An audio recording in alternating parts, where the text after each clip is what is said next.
estar aquí hoxe con fríos que fai. A radio vai a cumprir en breve o seu primeiro centenario como medio de comunicación de masas, pero realmente a maioría de edade da radio tivo lugar fai agora 80 anos ca emisión da versión dos Welles de A Guerra dos Mundos, un texto de H.G. Wells que foi considerado en escena por ese show radial que con solo 23 anos tiña na TVS Orson Welles, no que adaptaba textos de clásicos literarios co talento fresco dunha xove promesa como era Orson Welles. O 30 de outubro de 1938, como broma de Halloween, tocoulle o turno á Guerra dos Mundos. Orson Welles trasladou o escenario inicial concebido para unha campiña británica de finais do século XIX aos Estados Unidos nunha época prebélica en Europa, poñéndolle a bella peza literaria toda a forza da linguaxe radiofónica, palabra, música, efectos sonoros e silencio. E ademais, con realismo os xéneros informativos periodísticos. O resultado foi tan explosivo que, a pesar das advertencias previas de que se trataba dunha ficción, milleiros de personas saíron ás rúas de New Jersey armadas ou provistas de máscaras de gas, preparándose para unha invasión sin precedentes. Dende o Ateneo de Santiago non queríamos deixar pasar unha efeméride tan importante e pedimoslle a Armand Balsebre unha reinterpretación deste acontecemento crucial a la historia da comunicación. Balsebre, un dos grandes especialistas en linguaxe da radio, dirixiu hai 20 anos unha adaptación da Guerra dos Mundos para a cadea SER e é sin dúbida o especialista que mellor o podía facer. Agradecémoslle dende aquí o esforzo e a generosidade de estar o sempre. Armand Balsebre, además de catedrático da Universidade Autónoma de Barcelona, dirixe o Departamento de Comunicación Audiovisual e Publicidade de DOUS e o Grupo de Investigación Public Radio, especializado no estudio da publicidade e a comunicación radiofónica. As súas líneas de investigación céntranse na linguaxe radiofónica, o xornalismo radiofónico e televisivo, a credibilidade dos medios audiovisuais, o radiodrama, a historia da radio, a publicidade radiofónica, a historia da publicidade e os formatos de programación en radio e televisión. Balsebre foi xornalista, guionista e produtor de Radio Barcelona na cadena SER entre 1974 e 1986 e autor de numerosos libros e publicacións das que eu destacaría a historia da radio en España, 2 volúmenes editados por Cátedra nos anos 2001 e 2002, e Lenguaje Radiofónico, tamén editado por Cátedra en 1994, que é un dos libros máis reeditados da teoría da radio en España, e Las Cartas de la Perinaica, editado en Cátedra no 2014, realizado por Rosario Fontova. Tamén por Rosario Fontova acaba de publicar o libro Las Cartas de Elena Francis, unha educación sentimental bajo el franquismo, que está editado por Cátedra e que será presentado mañán ás 8 da tarde na librería Numas de Santiago. Fai agora 3 anos, Armand Balsebre partiu aquí neste mismo salón, no Ateneo, unha conferencia sobre as cartas que os ouvintes remitiran á Radio Pirenaica, froito dun traballo realizado man a man por Rosario Fontova e que nos permitiu comprobar a incidencia daquela mítica emisora clandestina na sociedade española da posguerra. Agora que xa ninguén escribe ni de cartas, parece que a Armand e a Rosario tomaron de gusto o xénero epistolar e neste novo libro que presenta mañá en UMAS sobre as cartas que as españolas dirixiron ao programa de Elena Francis, recollendo os consellos de sumisión e resignación que dende a radio lles daba o personaxe creado para domesticar as mulleres españolas, unha especie de policía moral do franquismo para reeducar as mulleres tras a República. E, desde logo, un placer tervos con nos de novo a Armando Balseiro.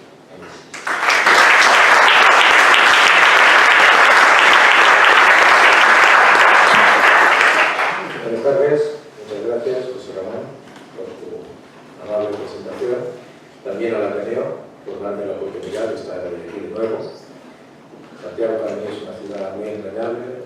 Todos los cursos que he ido realizando junto a la Universidad de Santiago siempre me devuelven esa vocación universitaria. Santiago es una ciudad para mí universitaria y pasear por aquí, por estas calles, es como pasear por mi casa.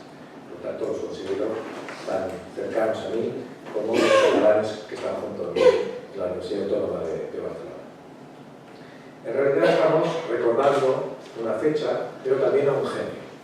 Yo creo que Orson Welles fue uno de los genios creativos más importantes que tuvo el siglo XX. Claro, se dedicó no a las ciencias, no a la arquitectura, no a determinadas dimensiones artísticas que tienen una mayor relevancia, un mejor reconocimiento con el paso de los años, sino a algo quizás menos trascendental, como fue el mundo del espectáculo que rodea la radio, la televisión y el cine y el teatro. Pero en todas estas artes, llamémosles menores, quizás Orson Welles fue una de las genialidades más destacadas que pudo haber en el siglo XX. Y todo empezó una noche, un domingo, a las 9, el 30 de octubre de 1938, cuando se puso en antena la Guerra de los Mundos. Por lo tanto, fue una noche mágica, y si lo fue es porque hoy, 80 años después, todavía la recordamos. Piensen ustedes cuántas veces tendremos oportunidad, cuando todos nosotros nos encontremos dentro de 50 años aquí, pues de recordar qué emisiones hoy tuvieron la trascendencia que tuvo las dos emisiones.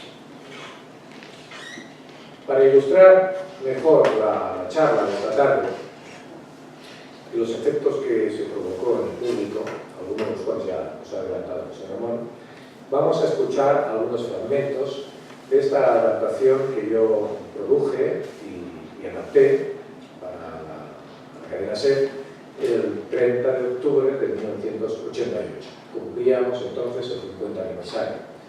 Lo hicimos cara al público, en un auditorio que había unas 500 personas, y realmente pude reunir a las mejores voces que había en aquel momento. Todos ellos dirigidos por Juan Manuel Soriano. Juan Manuel Soriano fue el director del Teatro Invisible de Radio Nacional de España en Barcelona durante muchos años, actor de cine, actor de teatro y sobre todo actor de doblaje. Seguro que cuando oigan su voz todos lo reconocerán. Y tenemos junto a Juan Manuel Soriano como director una de las grandes voces del siglo XX, Constantino Romero. Constantino Romero fue el que encarnó en esta adaptación todas las voces que representó en su día Orson Welles, como Orson Welles y también como el profesor Pearson, que fue el personaje principal de la adaptación de la Guerra de los Mundos. Vamos a comenzar con la novela. Ya lo ha dicho José Ramón, está basada en una novela escrita por Herbert George Wells, un novelista especializado en el mundo de la ciencia ficción. La Guerra de los Mundos la escribió en 1898, por tanto estamos hablando de hace muchos años.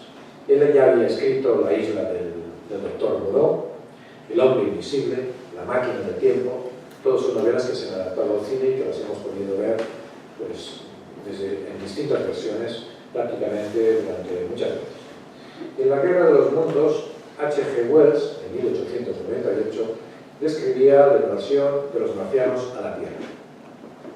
Llegaban los marcianos en una nave a la ciudad de Londres. Orson Welles lo que hizo fue trasladar esa invasión a un escenario más próximo, al de Nueva York, que era New Jersey.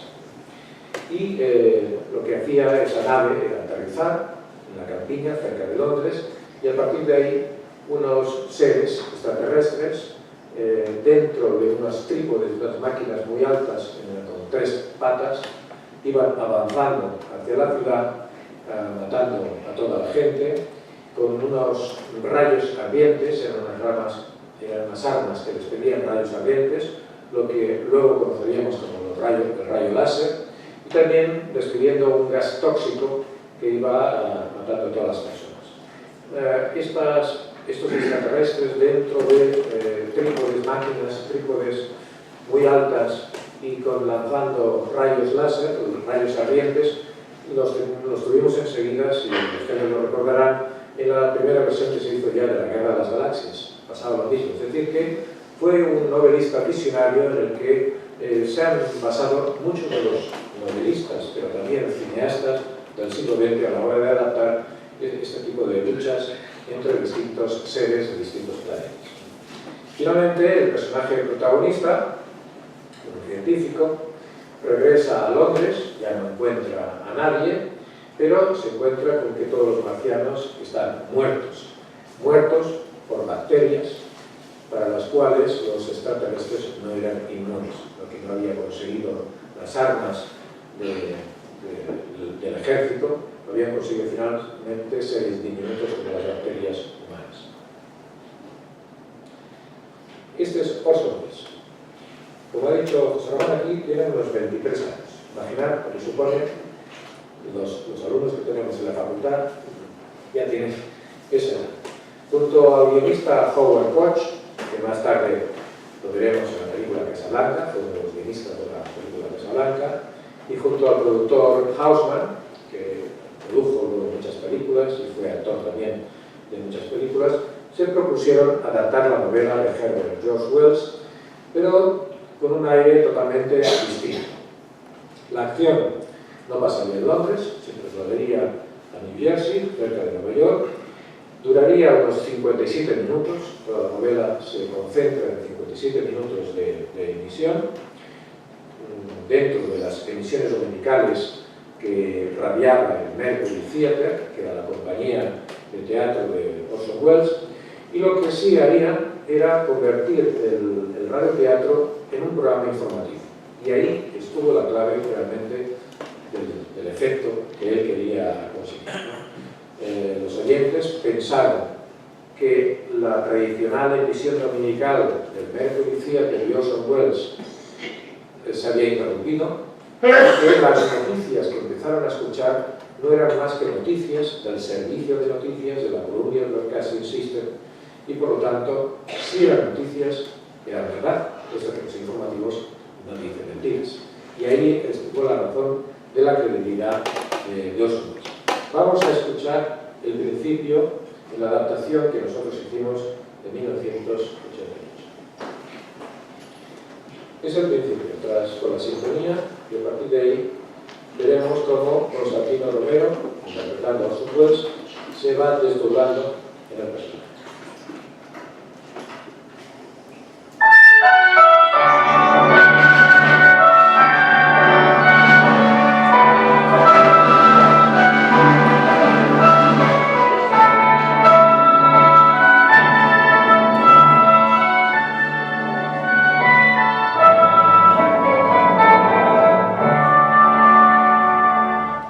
Señoras y señores, el director del Mercury Theatre y estrella de este programa, Orson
velocidad con bastante rapidez hacia los estados del nordeste con posibilidad de lluvias acompañadas de vientos fuertes. Temperatura máxima 19 grados, mínima 9.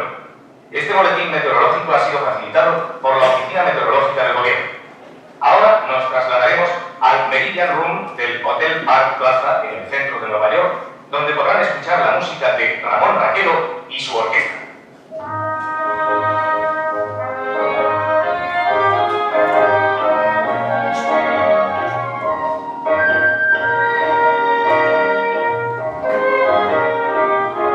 Muy buenas noches, señoras y señores. Desde el Meridian Room del Hotel Park Plaza de la ciudad de Nueva York les ofrecemos la música de Ramón Raquelo y su orquesta.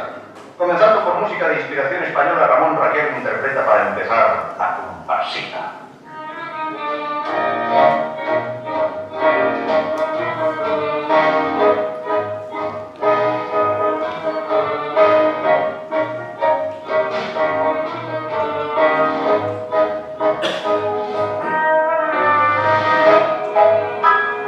Señoras y señores, interrumpimos nuestro programa de música de baile para ofrecerles un boletín informativo especial de la Intercontinental Radio News. A las 8 menos 20 horas local, el profesor Farrell del Observatorio de Mount Jennings de Chicago, Illinois, comunica haber observado varias explosiones de gases incandescentes producidas en intervalos regulares en el planeta Marte. El espectroscopio señala que el gas es hidrógeno y se desplaza en dirección a la Tierra a enorme velocidad. El profesor Pearson del Observatorio de Princeton confirma las observaciones de Farrell y describe el fenómeno como un surtidor de llamas azules disparadas por un cañón. Y ahora les devolvemos la música de Ramón Raquelo, que interpreta para ustedes desde el Meridian Room del Hotel Park Plaza, situado en el centro de Nueva York.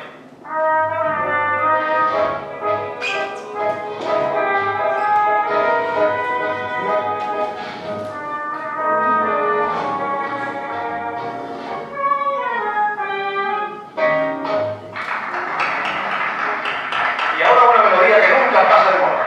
La popularísima Polvo de Estrellas, de Ramón Raquelo y su orquesta.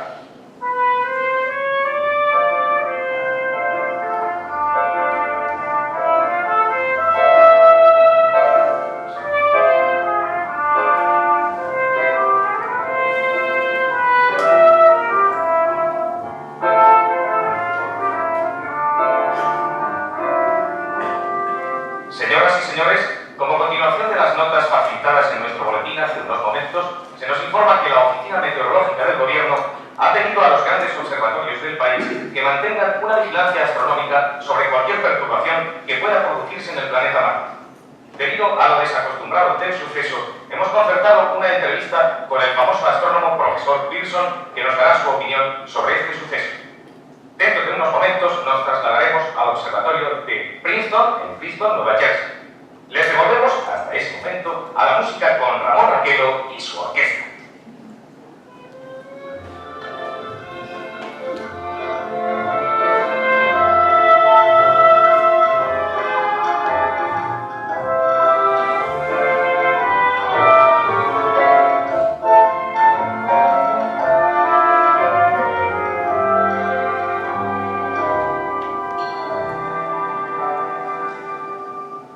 Estamos ya preparados para trasladarnos al observatorio de Princeton, donde nuestro enviado especial, Carl Phillips, entrevistará al profesor Richard Pearson, el famoso astrónomo.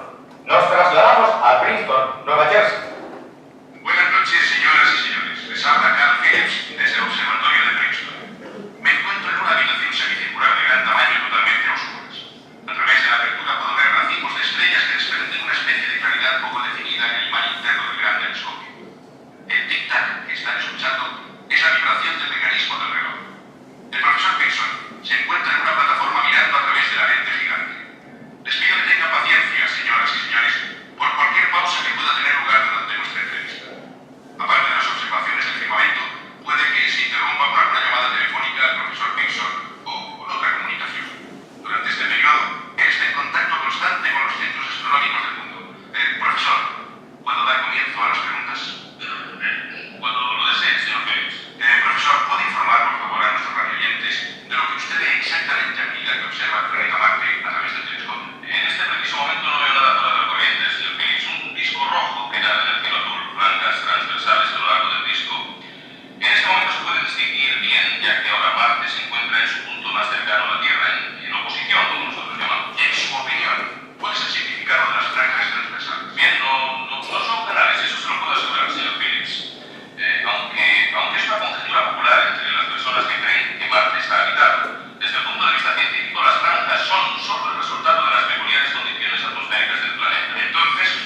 un informativo. He querido observar esta primera secuencia, unos 7 minutos y medio, no ha pasado más, de todo lo que ocurrió en aquella noche, en la que de repente la conexión con la orquesta, que se interrumpe para dar un boletín de noticias, la entrevista con el profesor Pearson, vemos que están todos los géneros informativos: noticia, entrevista, el reportaje, las declaraciones de gente importante, como en un momento determinado en que se da paso al ministro del Interior para informar de lo que estaba ocurriendo. Juan Manuel Soriano hizo la dirección en directo. Es como se hacía entonces, no se grababa, la grabación magnetofónica se produce en España a finales de los 40, la grabación discográfica sí que ya existía en Estados Unidos a finales de los 30, pero en realidad lo que hicimos nosotros fue lo mismo que él hubiera hecho. Él Soriano dirigió en directo con gestos, con pausas hacia los actores y luego daba paso a los distintos actores. Él mismo aquí hace de ministro del Interior. Es como si escucháramos la voz de Kirk Douglas en Esparta.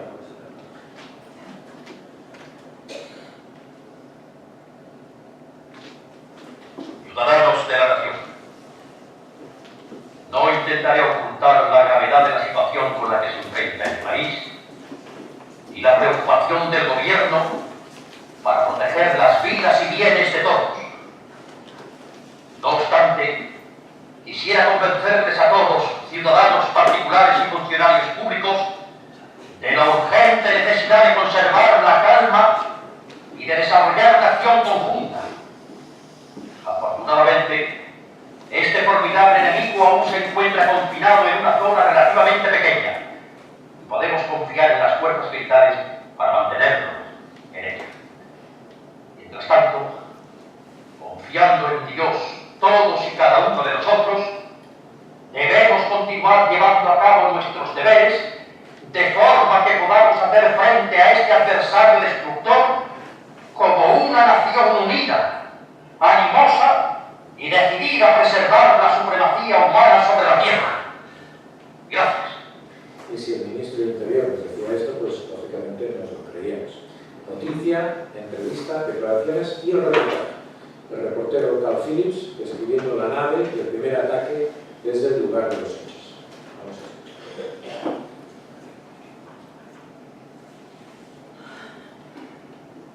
Señoras y señores, ¿me oyen?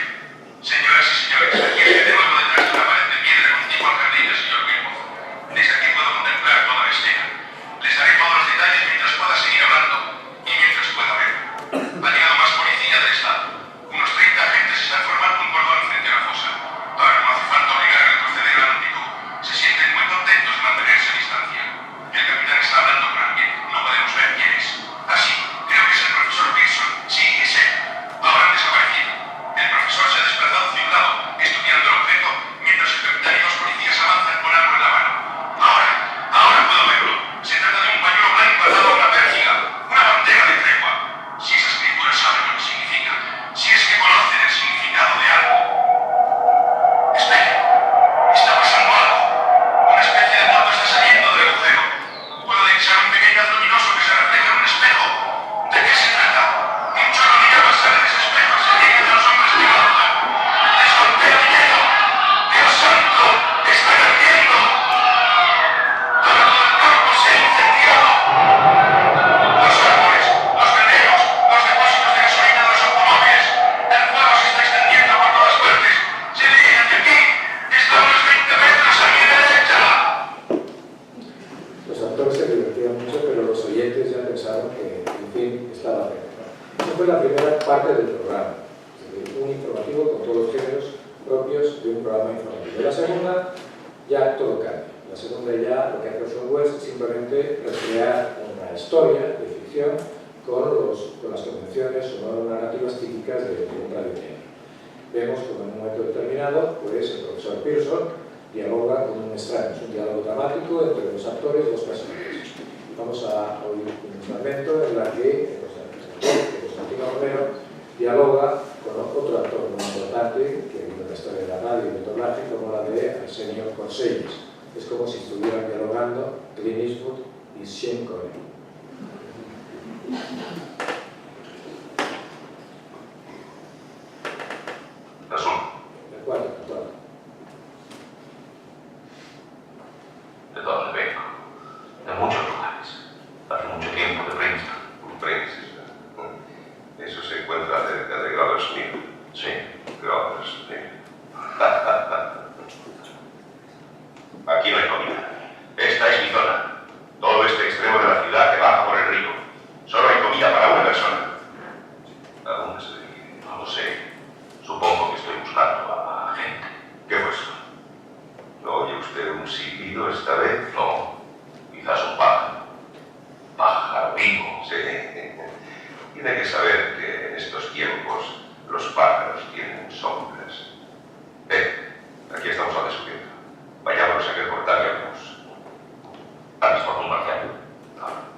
grande del mundo.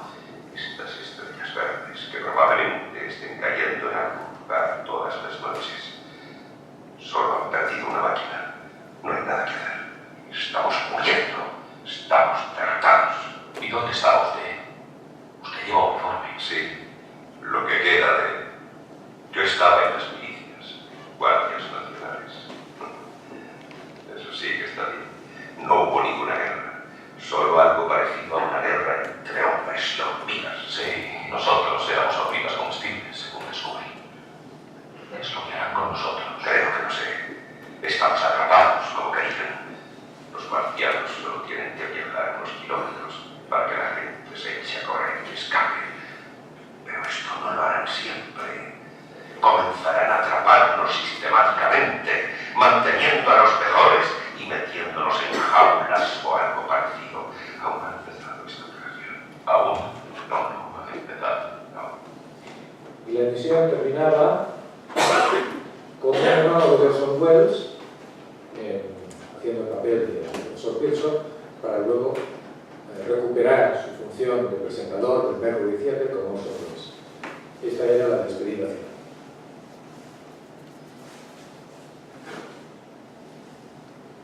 Resulta extraño estar sentado ahora en un tranquilo estudio de Princeton, escribiendo el último capítulo del informe comenzado en una granja desierta de Brownsville. Extraño contemplar a los niños que juegan en las calles.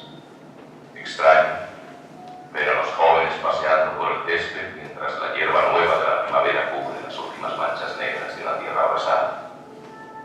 Extraño ver a los visitantes penetrar en el museo, donde las distintas partes de una máquina marciana desmontada se muestran al público. Extraño recordar la primera vez que la vi, brillante, precisa, enérgica, silenciosa, en el atardecer de aquel último gran día.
Que luego dio una carrera brillante como director de la Orquesta Nacional de España. España y actualmente director de la Orquesta de Teatro del Liceo en Barcelona. Y estos fueron los actores que hicieron la recreación del año 88. Aquí vemos a Antonio García Moral con Juan Manuel Soriano, y Constantino Romero, que realmente ha dejado una huella increíble. Todos ya podemos oír esa voz, esa calidad de voz que es inigualable, que realizó un papel extraordinario. Arsenio Corsellas, Constantino Romero y Juan Manuel Soriano, y también Juan Antonio Fernández Abajo y Rafael Turia componían el sexteto que llevó a cabo esta representación. Vamos a hablar un poco de Orson Welles, que es el artífice de todo esto, ¿no? Claro, Orson Welles tiene 20 años cuando en 1935 llega a Nueva York, con la intención de fundar una compañía de teatro y comerse el mundo. Quería triunfar en Broadway. Lo que ocurre es que el teatro no se podía vivir y llegó a la radio. La radio es lo que le daba de comer. Tenía una gran facilidad para desdoblarse en distintas voces y lo cogieron para interpretar los distintos personajes de la actualidad haciendo las voces de los noticiarios. Había un noticiario que se llamaba La Marcha del Tiempo, donde en un momento determinado, en la que se hablaba de que el canciller alemán pues estaba a punto de anexionarse a Austria, pues él hacía la voz del canciller alemán. Cuando hablaban de que en Inglaterra, pues el ministro de Asuntos Exteriores había llegado a un acuerdo con no sé quién, pues él interpretaba al ministro de Asuntos Exteriores británico. Esa facilidad de desdoblarse, poco a poco, lo hizo pasar ya a los personajes de ficción. Y uno de los personajes de ficción que encarnó durante muchos años fue el de La Sombra, The Shadow. The Shadow era una serie basada en una especie de vengador justiciero que tenía unos poderes mentales para atrapar al criminal y ponerlo en manos de la justicia. Y encarnó este personaje durante unos años con sus actores del Mercury Theatre que en los teatros de Nueva York estaban interpretando las distintas obras. Los pasó a la radio. Uno de esos actores que luego tuvo una carrera muy importante fue Joseph Cotten, que lo vemos aquí en el centro.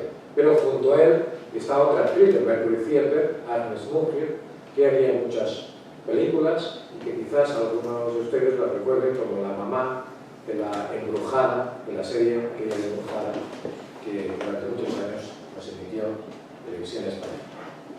Y en la CBS, lógicamente, trabajaría Bernard Herrmann, el director de la orquesta de CBS, que todos luego conoceríamos como autor de músicas de películas tan importantes como la que vamos a oír ahora.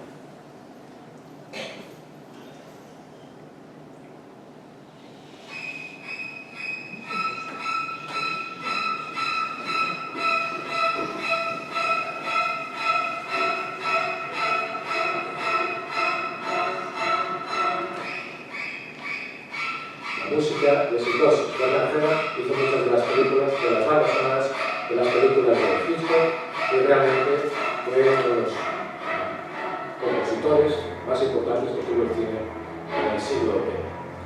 Desde julio de 1938, unos meses antes, para que nos hagamos una idea de a lo que estaban acostumbrados los oyentes de Orson Welles, pues el Mercury Theatre había hecho una adaptación de Drácula, de La Isla del Tesoro, del Conde de Montecristo, de Sherlock Holmes, de Oliver Twist. Por lo tanto, las novelas más universales se habían adaptado en esa emisión dominical. Justo el domingo anterior de la Guerra de los Mundos, los oyentes de la CBS habían podido escuchar La Vuelta al Mundo en 80 días de Julio Verne. Y el domingo siguiente de la Guerra de los Mundos escucharon El Corazón de las Tinieblas de Conrad. Por lo tanto, les sorprendió realmente que en un momento determinado se empezaran a escuchar unas noticias hablando de la invasión de los marcianos. La popularidad que consiguió fue increíble y eso posibilitó que Orson Welles consiguiera el cheque en blanco que le dio Hollywood. Él que quería conseguir este impacto para poder triunfar en Broadway y que todos los teatros de Broadway abrieran sus puertas a esa compañía de jóvenes que formaban el Mercury Theatre. Pero sin embargo, lo que consiguió fue el cheque en blanco para hacer una de las mejores películas que ha tenido la historia del cine Ciudadano Kane fue la primera película de Orson Welles y todavía hoy es considerada como una de las películas más importantes de la historia del cine. Y lo que consiguió realmente fue pánico, ¿no? Pánico es la palabra que destacaron sobre todo la prensa y los diarios al día siguiente de la emisión. Pero es que estamos en un momento en que la palabra pánico les recuerda a muchos oyentes norteamericanos una amenaza real, no ficticia, como fue la amenaza que había creado en muchos hogares la Gran Depresión.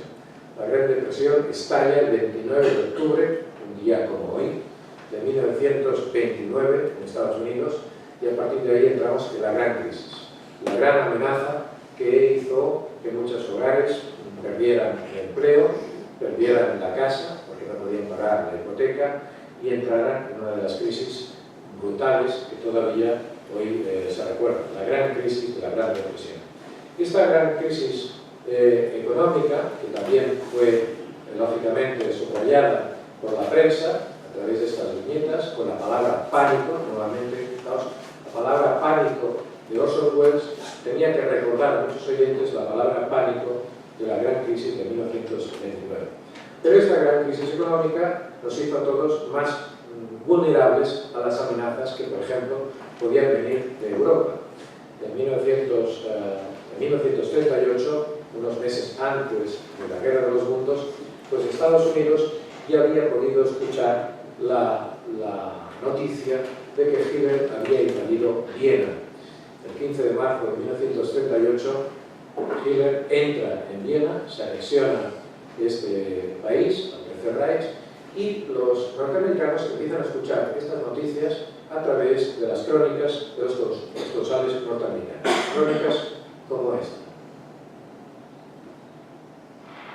This is Edward Morrow speaking from Vienna. It's now nearly 2:30 in the morning, and the officer has not yet arrived. No one seems to know just when he will get here, but most people expect him sometime after 10 o'clock tomorrow morning. It's of course obvious that the one glance at Vienna was a tremendous reception at daybreak there, and we're planning to bring you live to the account of Harrisburg and Vienna sometime tomorrow. Very powerful man. Esta retransmisión en directo desde Viena para la audiencia de la CBS, la misma audiencia que tuvo Orson Welles con la Guerra de los Mundos, es la que comenzaría a hacer visible la amenaza nazi que se cernía sobre el escenario conflictivo europeo. La Segunda Guerra Mundial no comenzaría hasta un año después, pero realmente los norteamericanos empezaron a asociar las dos cosas.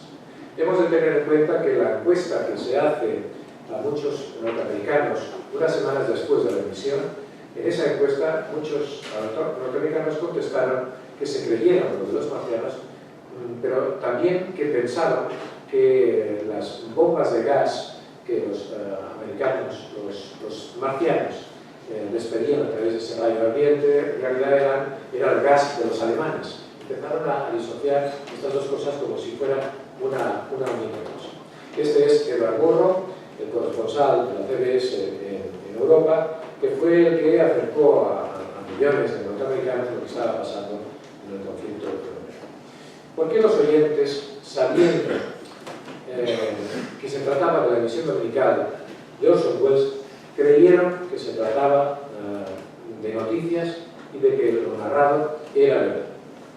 Bien, aquí hay muchas causas, nunca hay una sola causa para explicar un fenómeno comunicativo como este, y vamos a intentar resumir algunas de ellas. En primer lugar, porque la atención que siempre consigue atrapar a la radio de sus oyentes no es una atención al 100%. Los oyentes muchas veces están haciendo tareas domésticas, están leyendo, están hablando con los amigos y está la radio de fondo. Por lo tanto, el cambio de dramático a informativo realmente lo percibieron muy pocos.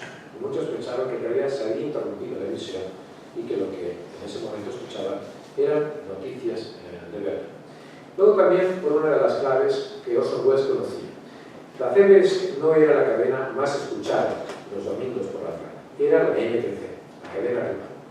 Esa cadena rival emitía a la misma hora que el radioteatro del Mercury Theatre, emitía un show de un ventrílogo que se llamaba Edgar Bergen, que tenía un muñeco que se llamaba Charlie McCarthy. Edgar Bergen, el padre de la actriz norteamericana Candice Bergen, jugaba a una clave humorística con Charlie McCarthy, con un entrevistado famoso. Aquí lo vemos muchos años más tarde con la Marilyn Monroe. Vamos a escuchar este clip. Charlie McCarthy dialoga con Marilyn Monroe.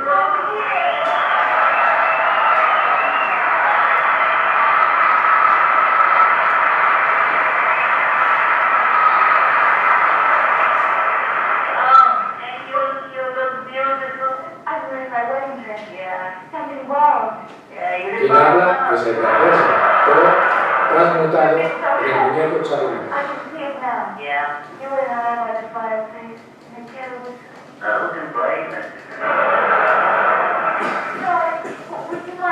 Bien, pues los norteamericanos estaban escuchando a Edgar Bergen y Charlie McCarthy, y en un momento determinado en que Edgar Bergen daba paso a una orquesta de música, cambiaban de sintonía. Hacían zapping, cambiaban de sintonía y se pasaban a la CBS para ver qué radioteatro emitía esa noche la CBS.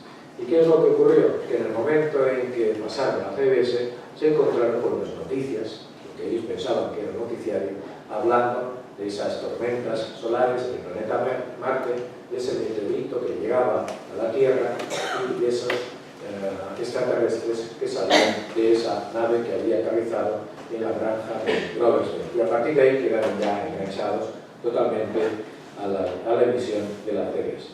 El efecto pánico produce efectos psicológicos muchas veces muy curiosos, ¿no? Paraliza la razón, no nos permite discernir entre realidad y ficción muchas veces, el miedo nos paraliza, y a partir de ahí comenzamos a conectar de una forma desordenada todo lo que oímos con toda esa serie de prejuicios, de convicciones atávicas que hay en nuestro ser consciente y inconsciente, donde se mezcla la religión, la razón y muchas otras cosas, ¿no? Según estudios realizados por Hardy Country, en este libro que la revista del Occidente publicó en los años 40, y que es el resultado de las encuestas que se realizaron unos años más tarde, encontramos que una gran parte de los oyentes no creyeron, pero otra gran parte sí que creyeron.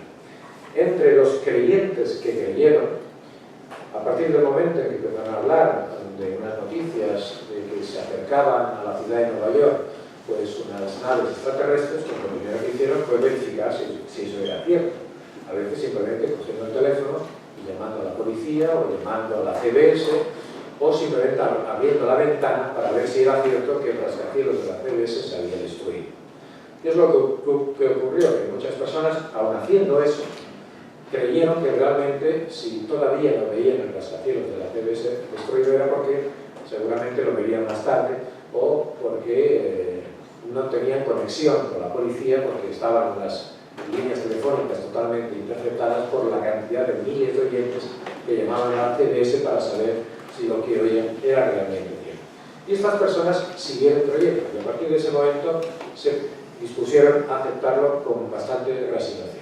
Se pusieron a rezar, mucha gente, supo que contestaban a las encuestas, a llorar, a escaparse cuando pudieran, con el coche o simplemente andando, e incluso a encerrarse en el sótano. Incluso muchos que no tenían sótano fueron a la casa de los vecinos donde sí que había sótano para encerrarse.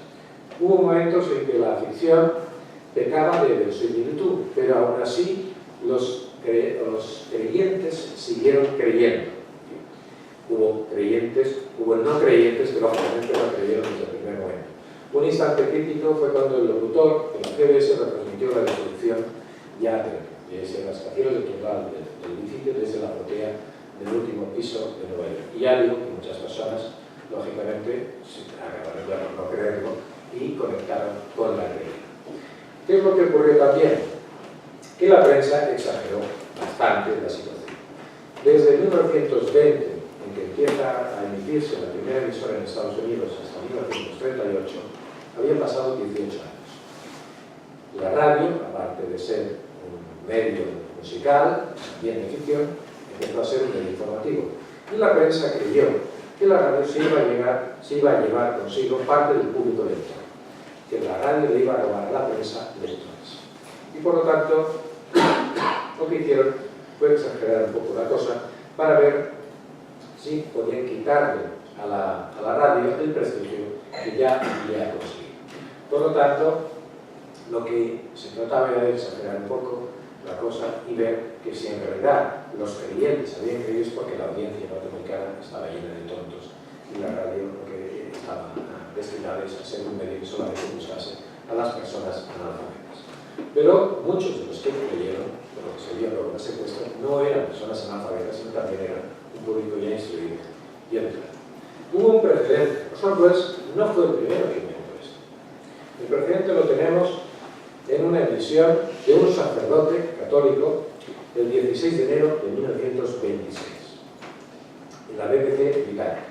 La BBC había empezado a emitir en 1922, llevaba solo 4 años, y había un sacerdote que tenía una misión religiosa por las tardes, una misión breve, que en un momento dado se le ocurrió informar de que una concentración de mucha gente enfadada había comenzado a manifestarse por las calles y había lanzado bombas contra unos determinados edificios, que había habido un enfrentamiento entre la policía y esos manifestantes, que se habían acercado a la sede del Parlamento británico y habían incendiado el Parlamento británico, que habían lanzado unas bombas contra el Big Ben y el Big Ben había caído y se había destruido, y que posteriormente el mismo edificio de la BBC también había sido destruido.